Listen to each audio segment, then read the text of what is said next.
Mən hər kəsdən başda üzr istəmək istəyirəm, çünki məndə bəzən olur, allergiya tutur, ləpə yeyəndə və müəyyən məqamlarda boğuma kimi gəlir.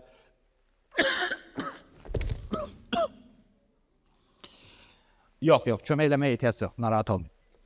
Bu bir giriş idi müəllim. Bu bir giriş. Bu bir giriş idi.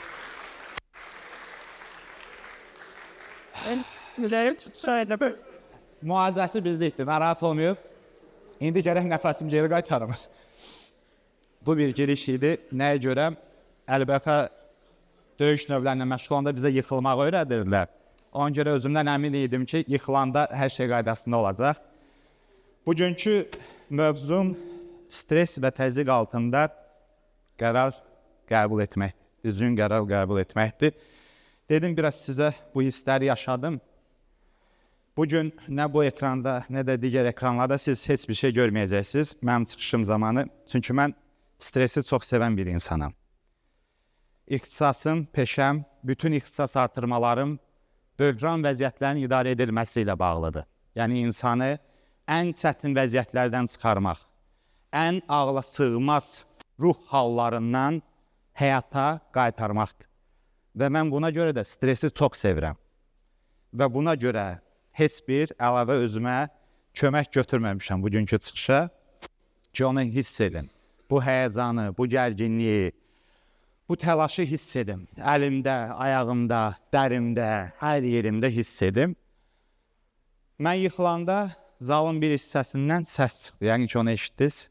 Hətta bir xanım dedi ki, kömək edin, kömək edin. Çox sağ olun, minnətdaram. Stres zamanı nə baş verir? Beynə bir siqnal gedir. Qorxu siqnalı. Beyin bir təhlükə hiss edir və 3 komanda bizə gəlir. Don, döyüş, qaç. Müəyyən insanlar bəlkə də bu səhnəni görmək və yaşamaq istəməyib, qaçmaq istədilər. İndi təbii ki, buradan qaçmaq biraz çətindir. Müəyyən insanlar dondular, müəyyən insanlar isə müəllim kimi, xanım kimi döyüşməyə atıldılar. Yəni, dərhal hərəkətə keçdilər. Hər zaman stres anında biz bunu hiss edirik, biz bunu yaşayırıq deyə, təbii ki, belə halda doğru düzgün qərar vermək sual altında qalır. Belə bir ruh halında necə doğru düzgün qərar verə bilərsən? Həqiqətən necə verə bilərik? Mən sizə bir neçə misal danışmaq istəyirəm, real hadisələr. Mənim psixologiya ixtisasını seçməyim 14 yaşıma təsadüf edir. Mən insan təbiətini anlamaq üçün 14 yaşımda bu ixtisası seçmişəm və az qala 17-18 ildir bu sahədəyəm. Və həyat elə gətirib ki, sanki hər görüşdən, hər çıxışdan, hər bir başqa vəziyyətdən çox üzr istəyirəm. Bəy, mənim köməkçimlə bağlı problem yaşayır. Bəy, Mənzər xanım, problem nədir? Çəkilişə icazə yoxdur, müəyyən kadrları çəkə bilərsiniz. Çəkilişə icazə yoxdursa, onu da düşək gedək. Özünə izah edin ki, yəni ayrı-ayrı kadrlar çəkiləcəkdir. O məsələni zəhmət olmasa həll edin. Bax, budur, bax, stres. Vəziyyəti hiss etmək, anlamaq, idarə etmək, bütün bunlar. Və taleyim elə gətirib ki, həyat hər zaman mənə müəyyən mövzu ilə bağlı hadisə verir və bugün bu çıxışa hazırlaşarkən əslində biraz başqa hekayələr sizə danışacaqdım. Amma dünən bir hadisə baş verdi, real bir hadisə, yəni özümün, öz ailəmin başına gəlmiş və bu şey deyil, o storytelling deyil. Yəni həqiqi baş vermiş hadisədə uydurulmuş deyil, bəzənmir. Dünən mən və həyat yoldaşım Bakıdan kənarda istirahətdən qayıdarkən bir maşın yolda sağ zolaqla hərəkətdə olarkən bir maşın arxadan uzaq işıqları yandıraraq, bildiyiniz qəza şəraiti yaradaraq mənim maşınıma çox yaxınlaşdı. Mən də eyni vəziyyətdə davam edirəm və bu maşın birdən solma keçib mənə dayandırmağı göstərdi. Yolun ortasında ikimiz də dayandıq Pəncərələri aşağı saldıq. O mənə deyir ki, çək sağa, saxla. Dedim, nə var? Dedi, çək sağa, saxla. İndi sənə göstərəcəm nə var. Açığı hələ də sual altındadır ki, məndə olmayan bunda nə var ki, mənə göstərəcəkdir yolun ortasında. Amma mən həmin anda, yəni emosiyaların təsiri altında maşını sağa çəkib saxlamağı düşünürdüm. İstər-istəməz, kişilik də sonra göstərir ki, mənə nə göstərəcək, nə söz var və s. Həyat yoldaşımın səsi məni reallığa qaytardı.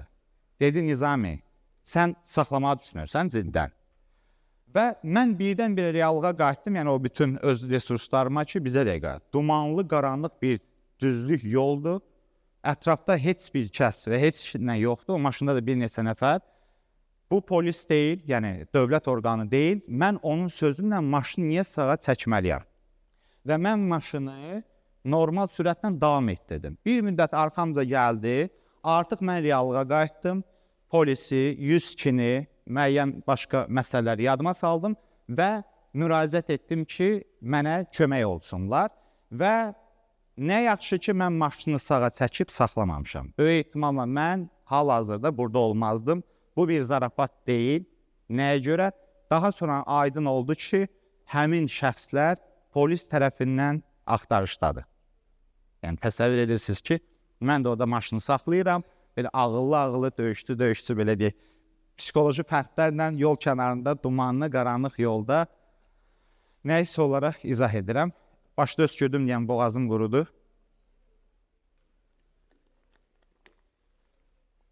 Stres zamanı, yəni bu kimi vəziyyətlərdə siz hansı texnikalara əl ata bilərsiniz?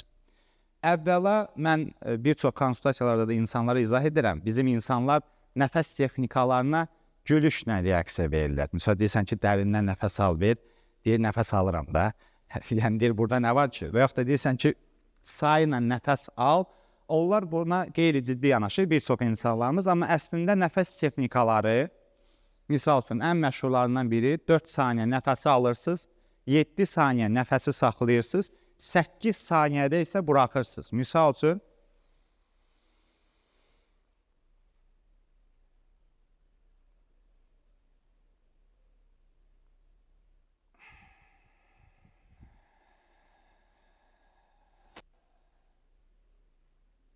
hamı elə baxır ki, bir fokus olacaq arxasınca, fokus olmayacaq. Burada əslində fokus baş verir. Biz öz beynimizə təlaşlanan, təhlükə və qorxu gözləyən beynimizə hansı siqnal ötürürük? Hər şey qaydasındadır. Hər şey kontrolda, nəzarət altındadır. Daha sonra, çox vaxt insanlar, tələbələr imtahanlarla bağlı və yaxud da işlə bağlı və s. sonuc nəticəni düşünərək onu hal-hazırda indi, yəni insan beyni kainatdan da möcüzəli bir yaradılışdır. Siz öz beyninizin gücünü həqiqətən dərk etsəniz, öz beyninizin sizə düşmən olaraq yox, dost olaraq qəbul edə bilsəniz, necə ki, telefonları, kompüterləri istifadəsini öyrənirsiniz, onun təlimatı var. Psixologiyanı bu şəkildə öyrənib, öz beyninizi öz xeyrinizə çevirə bilsəniz, siz həqiqətən də anlayacaqsınız ki, əldə edə bilməyəcəyiniz, həll edə bilməyəcəyiniz bir problem yoxdur. Mən buna beynin oyunları deyirəm. Yəni, beyin bir növü bizlə müəyyən ayrı-ayrı oyunlar oynayır. Uşaqlıq qorxuları, ailə modelləri, müəyyən stereotiplər, ayrı-ayrı inanclar, yəni yanlış reallığı qəbul etmə və s. bizə bu şəkildə problem yaradır. Siz öz beyninizə sakitlik verəndə o bir hüzur tapır və sizin xeyrinizə işləyir. Siz nəticələrə fokuslananda, bax burada, bu zalda əyləşərkən, zəhmət olmasa hamı gözünü yumsun. Gözlərinizi bağlayın zəhmət olmasa. Zalın yarısı bağlamadı, narahat olun, telefonlarınıza dəyməyəcəm. Həyatınızın ən xoşbəxt gününü xatırlamağa çalışın.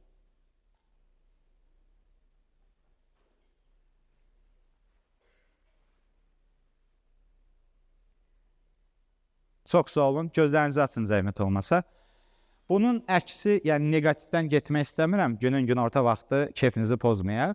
Baxın, bir çoxunuzun, yəni buradan rahat bir 30-40 nəfər gördüm ki, üzü güldü. Halbuki o hadisə bitibdir. O hadisə bitib, siz bugün burada, çıxışda, zalda elələrkən bir anlıq o emosiyalarınızı oyatdınız. Yaddaşa müraciət edər, yəni beyni istifadə edərək siz birdən-birə xoşbəxt oldunuz.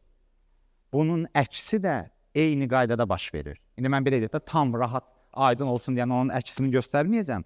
Bunun əksi də eyni qaydada olur. Yəni gələcəyi düşünəndə, gələcəyin pis nəticələrini düşünəndə siz durduq yerə, o bizim sözdür da, yəni ən çox yaşlı adamlar deyir durduq yerə.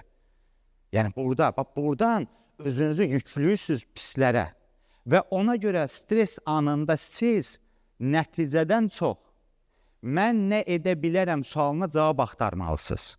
O məşhur Apollo 13 missiyası vardı NASA-da. Astronavtlar kosmosa uçduqdan dərhal sonra orada ciddi bir problem yaranır. Yəni kiçik bir partlayış və sızıntı şəklində və onların oksigeni sürətlə azalmağa başlayır.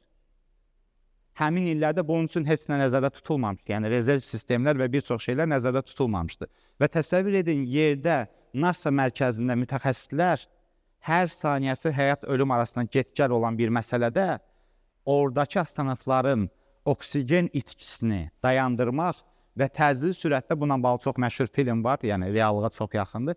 Onları geri qaytarmaqla məşğul olmalıydılar və bunu uğurla nəticələndirdilər. Nəyə görə? Çünki NASA mərkəzində mütəxəssislər əyləşir. Onlar öləcək, onlar öləcək, onlar öləcək, onlar ölə bilər, onlar ölə bilər düşüncəsindən davam etsəydilər, onlar həlli görməyəcəkdilər. Stres anında hər zaman siz həllə fokuslanmalısınız. Yəni, mən nə edə bilərəm?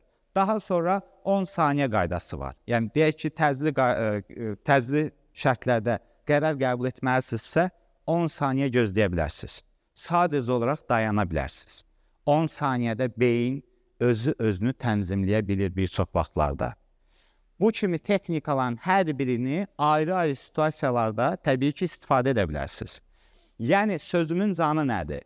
İstər stres, istər təzyiq olsun, onun təsiri altında siz dərhal qərar qəbul etmək və hərəkətə keçmək məcburiyyətində deyilsiniz. Hər şey qaydasındadır. Həyat böyük bir axındır. O su necə öz yolunu tapır? Öz təcrübənizə hər zaman güvənin.